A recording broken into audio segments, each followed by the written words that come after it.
The time they pulled me in, I was in high school. I had a lot of thoughts about where I was going to go, what I was going to do, where I should be 10 years from there. I was, as some might say, called to the ministry. But the way they picked me up, me and some friends were coming from a movie that day. We saw this big commotion. We ran down the hill and the cops were all around there, shining their lights upon my grandmother's house.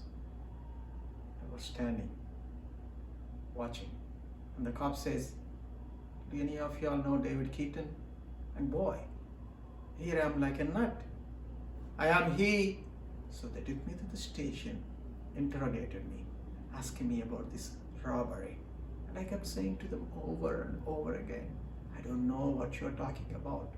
I don't know what you're talking about. I don't know what you're talking about." They locked the doors and kept me incommunicado, as you might say. At the time, one of the deputies asked the sheriff, "You gonna keep him?"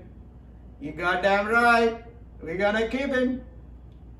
The sheriff was running for re-election at that time. This was a big unsolved crime. He has to bring in somebody for it.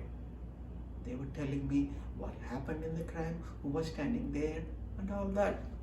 I didn't even know what the store looks like. I was 18, and they were yelling and threatening me and all that. I was afraid.